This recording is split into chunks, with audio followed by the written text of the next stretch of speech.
Hello મિત્રો, કેમ છો? રાધે રાધે. તો આજે મારી તબિયત બહુ સારી નહોતી. અમે ગયા હતા ફરવા, તો 2 દિવસ થઈ ગયા આવે, પણ જરાક ઠંડીના લીધે ઉધરસ અને શરદી જેવું થઈ ગયું. તો મેં આજે મંગાવ્યું છે બહારથી ટિફિનો મારી અને મારી ડોટર માટે. તો અમે જમવા બેઠા છીએ. તો પછી જમવા બેઠા હતા ને, તો મને મારી મમ્મી યાદ આવી કે મમ્મી હોય તો ફોન કરીને પૂછે કે ભાઈ તને કેમ છે, સારું છે કે નહીં, ક્યાં ફરી આવ્યા, કે તબિયત ના સારી હોય તો દવા લઈ આવજે, કે તને કોઈ બીજી તકલીફ તો નથી ને. પણ અત્યારે મમ્મી નથી તો કોઈ એટલે કોઈ પૂછનાર નથી. અને આપણને મમ્મી જેટલું સમજે ને એટલું કોઈ ના સમજે, કારણ કે બીજા સમજે પણ કેટલું, એમની ગરજ અને મતલબ હોય ને એટલું જ સમજે, વધારે ના સમજે. તો આજે હું જમવા બેઠી ને તો પણ મને રડવું આવી ગયું અને મારી મમ્મી એટલી યાદ આવી ને, કારણ કે મારી મમ્મી હતી ત્યાં સુધી તો મને પપ્પા મમ્મી હતા તો કંઈ પ્રોબ્લેમ બહુ હતો નહીં. પણ જ્યારથી એ ગયા છે ને ત્યારથી જે પાછળના છે ને વધેલા લોકો, જેણે મફતમાં મળ્યું છે બિલકુલ મજૂરી વગરનું, બરાબર, અને એટલે એમને અત્યારે ચરબી અને પાવર બહુ છે. તો મને બોલવા જોઈએ સાચું મારી મમ્મીની જેમ. અને એટલે એ લોકોને શું છે કે મારી મમ્મી સાથે પણ ફોનમાં વાત થાય ને તો ફોનના રેકોર્ડિંગ કરે ને એમ કે અમારા વિશે શું કહે છે, કે એ છોકરી જોડે શું વાતો કરે છે, કે કંઈક આપી ના દે, કંઈક લઈ ના લે, કંઈક મિલકત લખાવી લેશો, તો એટલો ડર ને તો બધા જ ફોન રેકોર્ડિંગ કરી. પણ મારી મમ્મીનું એક પણ રેકોર્ડિંગ નથી, કે આપણે એમ થાય કે મમ્મીની યાદ આવે તો અવાજ સાંભળીએ. પણ આપણે જુઓ, પહેલાં આપણા મગજમાં કોઈ ચાલાકી ના હોય એટલે આપણે આવું બધું કરીએ નહીં, બરાબર. પણ એ લોકોના મનમાં એટલી ચાલાકી હોય ને એટલે એ લોકો આ કામ કરે જ, કે એમને જાણવું હોય. અને પછી શું કરે ખબર છે, એ મમ્મી પપ્પાના લીધે જ એમને એમ થતું હોય કે આમની છોકરીઓ છે ને એમનું ઘર છે તો કેવી રીતે બોલાય, એટલે એ કંઈ બોલી ના શકે. પણ જેવા આમ થાય ને કે એમને રાહત જોતા હોય મફતનું મળવાની, કે આ 2 ઝાડ પડી ગયા એટલે હવે આપણે જલસા, એટલે બધું જ મુઠ્ઠી ભેગું કરી અને જો આપણે તો કંઈ કોઈનું મફતમાં લેવું નથી, આપણે તો સહી પણ કરી દઈએ ને એ બધું, બરાબર. પણ એ લોકોને એટલો બધો ડર, એટલી બધી બીક હોય ને, તો આપણા માતા પિતા સાથે દબાણ કરીને પણ બધી જ મિલકત પડાવી લે. તો દાનત કેટલી ખરાબ કહેવાય આ લોકોની. આ લોકો ક્યાં જઈને સુખી થશે? મને એમ થાય છે કે આટલી બધી તમે કહેવાય ને કે નીચતઈ, આટલી બધી ક્યાં સુધી એ લોકો, એ ભગવાન, મને એમ થાય આવા લોકોનું શું થશે? પાચ્યું તો કમાતા ના હોય અને પાછી દાદાગીરી કેટલી. કંઈ વાંધો નહીં, એમને એમ કે આને ઘૂસવા ના દઈએ ને આને બોલવા ના દઈએ ને કશો વાંધો નહીં, હું તો ત્યાં નહીં આવું, પણ મારા મા બાપ જે છે એમની આત્મા ના દુખે ને એટલું ધ્યાન રાખે ને તો પણ બહુ છે. નહીંતર ન્યાય તો થવાનો જ છે ટાઈમ આવે. તો એટલા આમ વિચિત્ર માણસો પડ્યા છે ને કે એમને પૈસા અને મિલકત સિવાય કોઈ જ ના દેખાય. અને આપણે જે ભોગ આપ્યો હોય ને જિંદગીમાં એ તો એ ગયો પાણીમાં, બરાબર.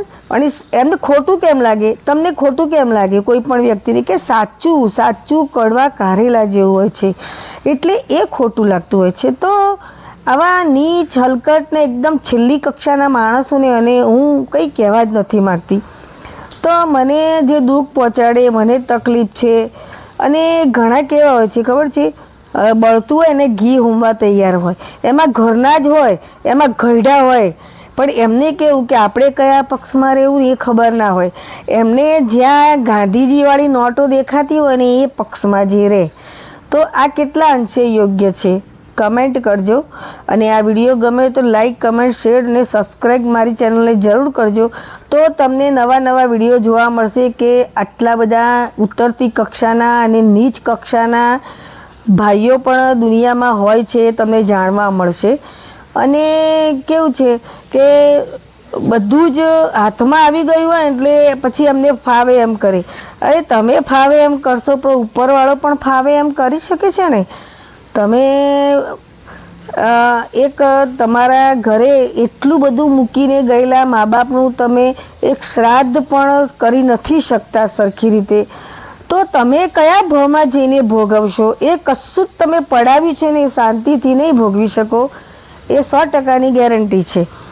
અને સાલા માણસો કેવા હોય છે કે પોતાની દીકરીને આપેલું મા બાપનું અને મા બાપ ગયા પછી એ પાછું માંગે, એના વ્યાજ સાથે 10-10 વર્ષના.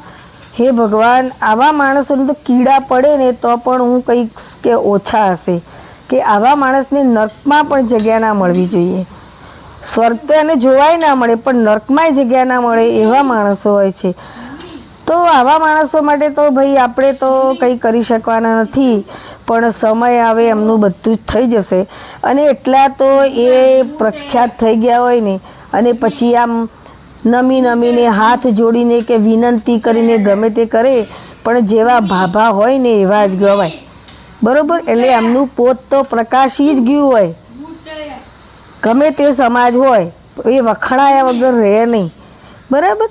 તો મારી સાથે પણ જે ખોટું થયું છે ને, અને એમાં જેણે સાથ આપ્યો છે ને, તમે જુઓ કે એમની જો દશા કે એમની શું થાય છે પરિસ્થિતિ, એ તમે જોતા રહેજો. કારણ કે મારી અને મારી દીકરીના બધાએ બહુ જ નિશાસા લીધા છે. અને કારણ કે અમે એમનું કંઈ બગાડ્યું નથી, ઉપરથી કર્યું છે તો કંઈ કામ કર્યું છે. બરાબર? કોઈ દિવસ કોઈ લેવાની આશા નથી રાખી.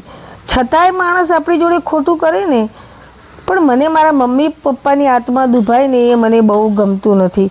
તો તમે જીવતા તો એમને સુખી ના રાખી શક્યા, પણ મરી ગયા પછી પણ એમની આત્માને આટલું દુઃખ આપો છો, તો તમે કયા ભાવમાં આ ભોગવશો? છતાંય એમનું મૂકી ગયા છતાંય તમે આટલો બધો પાવર કરો છો. તમારી પાસે તો 5 પૈસા પણ નથી, તો તમારી સાથે શું વ્યવહાર થશે એ તમે ધ્યાન રાખજો પાછા. તો આવા માણસોને તો હે ભગવાન, હું તો કહું નર્કમાં પણ જગ્યા ના મળે. બરાબર? તો કોને આવા લોકો મળેલા છે અને કોને આટલું દુઃખી કરેલું છે. જો કોઈના વગર કોઈનું અટકી તો નથી જ પડતું, પણ સમય આવે છે ને એને ભોગવવું તો પડે જ છે. બરાબર છે? તો કોની સાથે આવી કોઈએ ચીટિંગ કરી છે, અને ચીટિંગ કરી છે તો કમેન્ટ કરજો. અને મારી ચેનલ જો ગમી હોય, વિડીયો ગમતા હોય તો લાઈક, કમેન્ટ, શેર જરૂર કરજો. અને મારી ચેનલમાં આવા નવા વિડીયો જોવા સબસ્ક્રાઈબ જરૂર કરજો. અને બીજા ફની વિડીયો અને ઘણું બધું છે મારી ચેનલમાં જોવા માટે, તો લાઈક કરજો. અને યુટ્યુબ અને ફેસબુકમાં પણ મારી ચેનલ છે ને, બંનેમાં લિંક આપેલી છે. તો મારી પ્રોફાઇલમાં જજો અને મારા અવનવા વિડીયો જોવા માટે મારી ચેનલને લાઈક, ફોલો અને સબસ્ક્રાઈબ કરજો. અને કમેન્ટ જરૂર કરજો કે તમને કેવો લાગ્યો વિડીયો. તો આજે હું બહુ સેડ હતી, કારણ કે હું બીમાર હતી થોડી, તો મને મારી મમ્મીની બહુ જ યાદ આવેલી. તો જો અમે તો મારે જવું હોય ને ક્યાંય પણ, તો એ મારા પિતાનું ઘર છે, એ મને કોઈ કશું ના કહી શકે. પણ જ્યાં સુધી હું શાંત બેઠી છું ને ત્યાં સુધી વાંધો નથી. પણ જ્યારે હું આ છે ને, મને એમ થશે ને કે હવે આનું કામ કરવું જ છે, કે આ કામ લેવું જ છે હાથમાં, એ દિવસે હું આ કામ લઈ લઈશ હાથમાં. બરાબર છે? અને એમાં કોઈ કશું જ કરી શકે એમ છે નહીં. તો મને એ વિચાર છે જ. તો મારું દિલ ને મારા માતા પિતાની આત્મા જે દુઃખી થાય છે, એનું હું તો કહું ભગવાન પરિણામ એટલું બધું આપજો ને કે ભોગવવાવાળો જિંદગીમાં કોઈને ખસ કહેવાના લાયક ના રહે. તો વિડીયો ગમે તો લાઈક, કમેન્ટ, શેર ને સબસ્ક્રાઈબ જરૂર કરી દેજો. રાધે રાધે.